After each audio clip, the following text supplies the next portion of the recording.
இயேசு உங்களை நேசிக்கிறார். பிரியமானவர்களை, இந்த நாளில் ஆண்டவர் நம்மளோடு பேசும்படியாய் வேதத்திலிருந்து 2 வசனங்களை கூட வாசித்து ஆண்டவர் நமக்கு கற்றுக் கொடுக்கக்கூடிய காரியத்தை பார்ப்போம். அது யோவான் புஸ்தகம் 20வது அதிகாரம் 21, 22 வசனங்கள் இப்படியாக சொல்லுகிறது.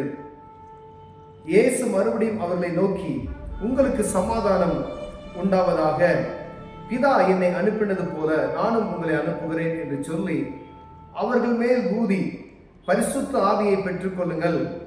எவருடைய பாவங்களை மன்னிக்கிறீர்களோ அவைகள் அவர்களுக்கு மன்னிக்கப்படும். எவருடைய பாவங்களை மன்னிக்காதிருக்கிறீர்களோ அவைகள் அவர்களுக்கு மன்னிக்கப்படாதிருக்கும் என்றார். பிரியமானவர்களே, ஆண்டவராய் இயேசு கிறிஸ்து அவருக்கு பின்பதாய் இந்த பூமியில் இருக்கிற சகல ஜனங்களும் வானத்தையும் பூமியும் படைத்த சர்வ வல்லமையுள்ள தெய்வத்தை அறிந்து கொள்ளும்படியாய் சீசர்களை உருவாக்கிவிட்டு போனார்.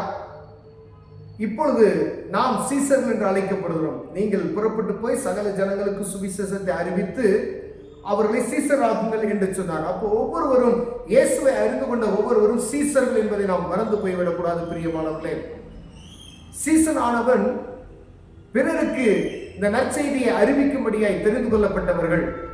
இயேசு கிறிஸ்துவின் நாமத்தை அறிந்து கொண்ட ஒவ்வொருவரும் சீசர்கள், சீசிகள்.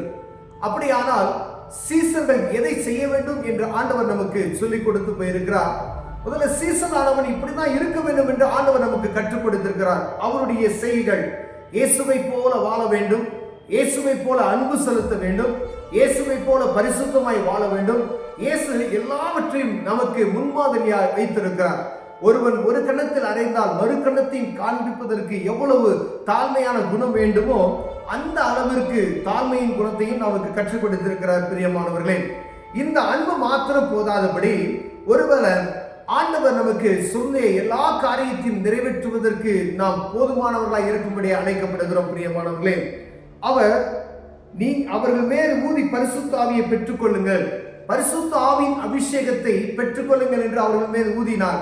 இப்ப இருக்கிற இந்த நாட்கள்ல இயேசுவை அறிந்து கொண்ட நான் பரிசுத்த ஆவியை நான் பெற்றிருக்கிறேனா, பரிசுத்த ஆவியை பெறாமல் இருக்கிறேனா என்று பார்க்கும்படி உங்களோடு என்னோடு ஆண்டவர் பேசுகிறார். பிரியமானவர்களே, பரிசுத்த ஆவியின் அபிஷேகத்தை நாம் பெற்றிருக்க வேண்டும். இயேசு கிறிஸ்துவை சொந்த இரட்சகராய் ஏற்றுக்கொண்ட அவருடைய நாமத்தை அறிந்திருக்கிற ஒவ்வொருவரும் இந்த பரிசுத்த ஆவியின் அபிஷேகத்தை பெற்றுக்கொண்டு அவருடைய நாமத்தை எங்கும் பிரஸ்தாபப்படுத்த வேண்டும் என்று ஆண்டவர் சொல்லுகிறார். பிரியமானவர்களே, பாருங்க, எவருடைய பாவங்களை மன்னிக்கிறீர்களோ அவைகள் அவர்களுக்கு மன்னிக்கப்படும். பாருங்க, ஆண்டவர் எவ்வளவு பெரிய ஒரு கிருபையை, எவ்வளவு பெரிய ஒரு பராக்கிரமமான ஒரு காரியத்தை நமக்கு கொடுத்திருக்கிறார். பாருங்க, ஒரு சீசனுக்கு ஆண்டவர் அவருக்கு ஒத்த இந்த வானத்தையும் பூமியை படைத்த சர்வ வல்லமையில தேவனுக்கு ஒத்த ஒரு பயங்கரமான அதிகாரத்தை கொடுத்திருக்கிறார் என்பதை நாம் மறந்து போனவர்களாய் காணப்படுகிறோம். பிரியமானவர்களே, சீசன் என்று அழைக்கப்படுகிறோம்.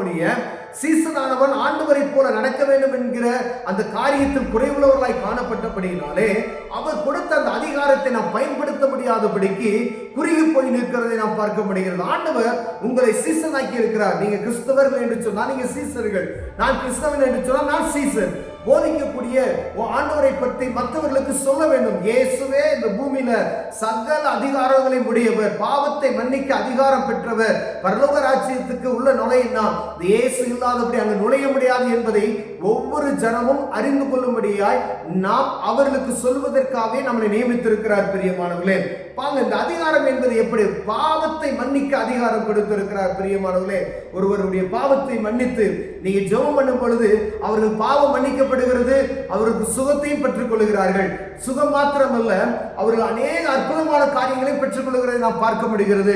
அப்ப ஆண்டவர் ஒரு குறிப்பிட்ட மனிதரை அழைத்து அவருடைய சீசனை மாற்றி அந்த சீசனுக்கு தேவ பிரசன்னத்தை, பரிசுத்த ஆவியின் அபிஷேகத்தை கொடுத்து நீ புறப்பட்டு போய் சகல ஜனங்களுக்கு சுவிசேஷத்தை அறிவி, அவருடைய பாவங்களை மன்னித்து அவர்களுக்கு அற்புதத்தை செய்கின்ற ஆண்டவர் கொண்டு யாருடைய பாவெல்லாம் மன்னிக்கப்படுகிறது.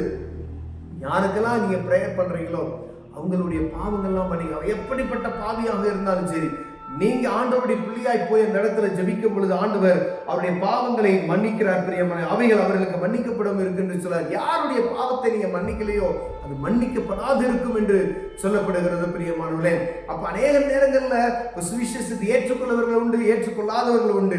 ஆனா நம்ம சொல்ல வேண்டியது ஆண்டவருடைய பிரசனத்தை, இயேசுவே தெய்வம் என்கிறதை நாம் எல்லா ஜனங்களுக்கும் சொல்ல வேண்டும். ஆண்டு பிரியமானவரே, நான் கிறிஸ்தவன் என்று சொன்னால், நான் இயேசுவை அறிந்து கொண்டவன் என்று சொன்னால், நான் பரிசுத்த ஆவியின் அபிஷேகத்தை நான் முதல்ல பெற்றிருக்கிறான் என்று பார்க்கும்படியாய் ஆண்டவர் உங்களோடு என்னோடு பேசுகிறார். இரண்டாவது காரியம், இயேசு நமக்கு முன்மாதிரியாய் வைத்த காரியங்களை நான் கடைபிடிக்கிறேனா, அவர் நமக்கு கற்றுக் கொடுத்த காரியத்தை, அவர் நமக்கு போதித்த காரியத்தை நான் நான் அதை வெளிப்படுத்துகிறேனா, முன்மாதிரியாய் நடக்கிறேனா என்று பார்க்கும்படியாய் ஆண்டவர் உங்களோடும் என்னோடு பேசுகிறார் பிரியமானவர்களே. முதல்ல மற்றவர்களுக்கு நாம் முன்மாதிரியாய் நடந்து கொள்ள வேண்டும். ஒருவர் நீ கரம் நீட்டி நீ குற்றவாளி என்று சொல்லுகிற அளவுக்கு நாம் வைத்து விடாதபடிக்கு இயேசு எப்படி நம்ம வாழ வேண்டும் என்று கற்றுக் கொடுத்தாரோ அதன்படி நடக்கிறவர்களாய் இருக்க வேண்டும். பரிசுத்த ஆவியின் அபிஷேகத்தை பெற்றிருக்கலாம். நீ ஆணா இருக்கலாம், பெண்ணா இருக்கலாம், சிஸ்டர்கள் என்று அழைக்கப்பட்ட ஒவ்வொருவரும், இயேசுவை அறிந்து கொண்ட ஒவ்வொருவரும் ஆண்டவர் உங்களுக்கு அற்புதத்தை செய்யக்கூடிய மகிமையான அந்த காரியத்தை வைத்திருக்கிறார். பாவங்கள் மன்னிக்கத்தக்கதாக ஆண்டவர் அற்புதங்களை செய்ய முடியும் பிரியமானவர்களே. ஒருவர் ஆண்டவருக்கு பிரியமாய் நடக்கிறனா, பரிசுத்த ஆவியின் அபிஷேகத்தை பெற்றிருக்கிறா பார்க்கும்படியே ஆண்டவர் உங்களோடு பேசுகிறார். ஒருவேளை இதுல குறைவுள்ளவர்களாய் காணப்படும். நான் கிறிஸ்தவனா இருக்கிறேன், பரிசுத்த ஆவியின் அபிஷேகத்தை நான் பெறலையே, நான் கிறிஸ்தவனா இருக்கிறேன், யாருக்கும் சுவிசேஷத்தை நான் அறிவிக்கலையே, நான் கிறிஸ்தவனா இருக்கிறேன், ஆனா ஆண்டவரை போல பிரதிபலிக்கிறவனா இல்லையே என்று நமக்குள்ள புத்துணர்வு உண்டாகுமானால் ஆண்டவர் சமூகத்தில் போய் அதை கேட்பீர்களானால் இன்று இரவு இந்த நேரத்தில் இயேசுவே என்னை மாற்றும் என்று நீங்க சொல்வீங்களா, பாவத்திலிருந்து விடுதலை, ஆண்டவரை போல நடக்கணும்னா அவருடைய சுபாவத்தை ஆண்டவர் நமக்கு தருகிறார் பிரியமானவர்களே. கண்களை மூடுவோம், ஜெபம் செய்வோம். அன்பின் தகப்பனே, உம்மை போல நாங்கள் பிரதிபலிக்கிறவர்களாய், நீ விட்டு போன பணியை தொடர்கிற சீசர்களாய் நாங்கள் வாழ எங்களுக்கு உதவி செய்வீராக. அதற்கான தகுதிகள் எங்களுக்கு தாங்க. இயேசுவின் நாமத்தில் பிதாவே, ஆமென்.